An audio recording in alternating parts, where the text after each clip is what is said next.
Minute चीज़ों पे ही लोगों पे शोषण होता है, ट्रांसजेंडर लोगों पे शोषण होता है। अगर छोटी बातें ऐसे उठा के हम लोग को जेल में डाल दिया जाता है, छोड़ा नहीं जाता। हेलो, आपका नाम? सोफी।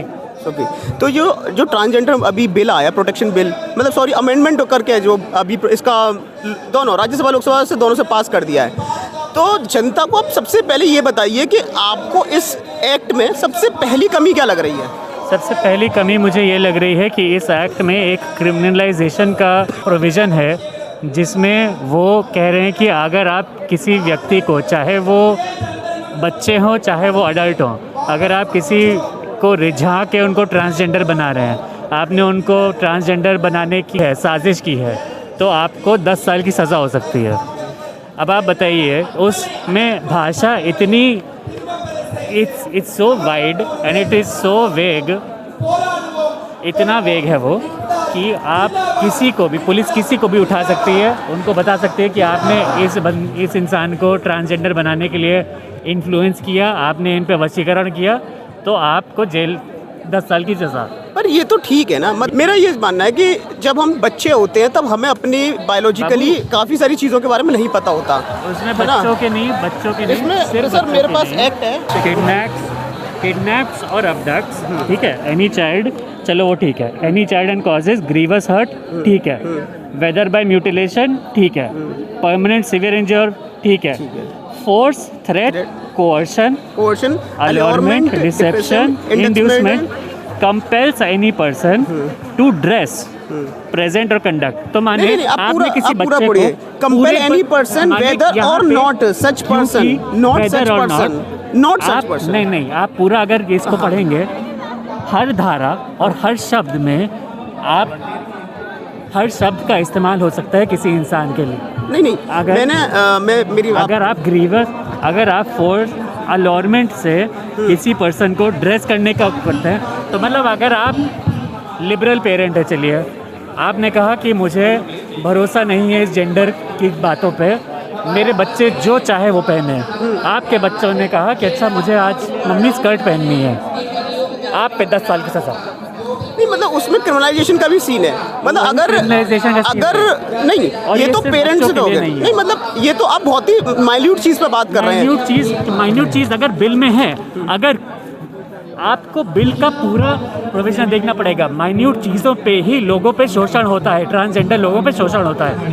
अगर छोटी बातें ऐसे उठा के हम लोग को जेल में डाल दिया जाता है, छोड़ा नहीं जाता। अगर आप बिल को देखें, जो मेजर प्रॉब्लम आ रही है वो जो सेल्फ डिक्लेरेशन की आइडेंटिटी का था, उसको थोड़ा नैरो कर दिया गया है इस बार। आप एक बात कहिए, सेल्फ आइडेंटिटी में जो बात है,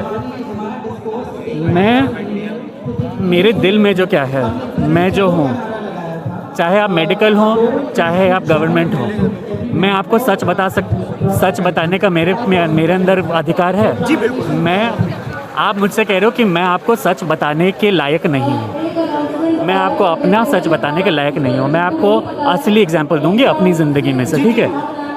मैंने 10 साल साइकाइट्रिस्ट के ऑफिस, साइकोलॉजिस्ट के ऑफिस चक्कर काटे हैं। मेरे को बाइपोलर, बॉर्डरलाइन सब डायग्नोज कर दिया गया, क्योंकि हमारे देश में अवेयरनेस नहीं है मेडिकल कम्युनिटी में ट्रांसजेंडर इश्यूज़ के बारे में, ट्रांसजेंडर लोगों के बारे में, ट्रांसजेंडर मेंटल हेल्थ के बारे में। तो आप बताइए कि जब मैं 10 साल मुझको ऐसे टहलाया गया, तब मैं जाके किसी एक डॉक्टर से मिली जिन्होंने धीमे धीमे करके ये मुझे समझाया कि अच्छा, ये जो आप चीज़ें समझा रही हो अपनी बॉडी के बारे में, जो आप चीज़ें कह रही हो, जो आप एहसास से बता रही हो, ये ट्रांसजेंडर लोगों के ये इस मामले में फिट होता है। वो एक डॉक्टर मुझे मिला 10 साल की सर्च के बाद। आप बताइए कितने ऐसे डॉक्टर हैं हर डिस्ट्रिक्ट में, क्योंकि इस बिल में है कि डिस्ट्रिक्ट मैजिस्ट्रेट जो होगा हर हिंदुस्तानी डिस्ट्रिक्ट का, वो अपने डिस्ट्रिक्ट में से 5 ऐसे मेडिकल प्रोफेशनल चुनेंगे जो उस डिस्ट्रिक्ट के ट्रांसजेंडर बच्चों का आइडेंटिटी डिसाइड करेंगे। जो ये नहीं सुनेंगे कि अच्छा बच्चे क्या कह रहे हैं या इंसान क्या कह रहे हैं आपसे, वो डिसाइड करेंगे कि ये जो हमको बता रहे हैं ये ट्रांसजेंडर बनता है कि अच्छा ये बाइपोलर है, इसको समझा सकता है। एक जो बड़ी बात और लगी, ये जो बिल आया और ये बहुत जल्दी एक्ट कन्वर्ट कर दिया गया है ना, लोकसभा राज्यसभा बहुत जल्दी पास कर दिया गया, इसके पीछे आप सर ये पिछले 14 सालों से सैकड़ों बिल है जो ऐसे ही बुलडोज किए गए हैं। जितनी बार बजट आता है ऐसे ही बुलडोज किया जाता है, बातें नहीं होती हैं। तो अब ये मतलब ये भी सरकार का है, ये सरकार बातों में इंटरेस्टेड नहीं है, ये सरकार सुनने में इंटरेस्टेड नहीं है, चाहे आप जो हो। कल आज हम लोग ने किया ना, हम लोग ने सबको ईमेल भेजे, 1 लाख ईमेल गए हैं सबको, हर राज्यसभा एमपी को, हर लोकसभा के मेंबर ऑफ पार्लियामेंट को। कितनों ने बात सुनी है हमारी? किसी भी गवर्नमेंट के एक इंसान थे राज्यसभा में जिन्होंने उनको कहा था कि अच्छा इसको एक बार स्टैंडिंग कमेटी में भेज देते। एक मेंबर ऑफ पार्लियामेंट थे जो राज्यसभा में उन्होंने खड़े होकर बीजेपी से ये बात कही थी। सब ने, जो बाकी सब हैं, सब ने आंखें बंद करके इसमें हामी भर दी और उसको पास कर दिया। ये गवर्नमेंट कल को साक्षात जो शिकंडी का नाम लेते हैं ना, शिकंडी भगवान उतर के आ जाएं और कह दें कि नहीं नहीं इसको स्टैंडिंग कमेटी में भेज दो, वो नहीं सुनेंगे।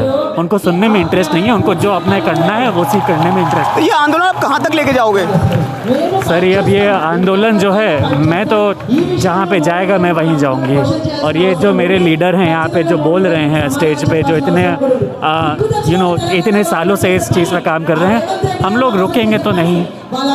आप इसको एक्ट करोगे, क्योंकि इस बिल में जितने भी प्रोविजंस हैं ये कॉन्स्टिट्यूशन के कुछ क्लॉजेस को 14, 16, 19 और 21 कुछ क्लॉजेस का आप एक बार फैक्ट चेक कर लीजिएगा। इसको 14, 16, 19, 21 आई थिंक मेरे को आइडिया है, उनको वायलेट करते हैं। तो ये कोर्ट में नहीं स्टैंड अप करेगा बिल, चाहे जो कर ले। और क्योंकि ये बिल कोशिश कर रहा है कि फंडामेंटल राइट जो एक प्रोवाइड किया गया है सुप्रीम कोर्ट के द्वारा उसको वापस लेने की, ये आप लेजिस्लेशन में नहीं कर सकते हो। नालसा जजमेंट की बात कर रहे हैं आप? नालसा जजमेंट की बात कर रही हूँ मैं। तो वो वापस लेना तो आप लेजिस्लेचर का वो प्रोसेस ही नहीं है, लेजिस्लेचर के पास वो पावर नहीं है। तो ये जाएगा तो जाएगा सर, हर जगह जाएगा, क्योंकि हम लोग रुकेंगे नहीं, हम लोग लड़ना बंद नहीं करेंगे। धन्यवाद।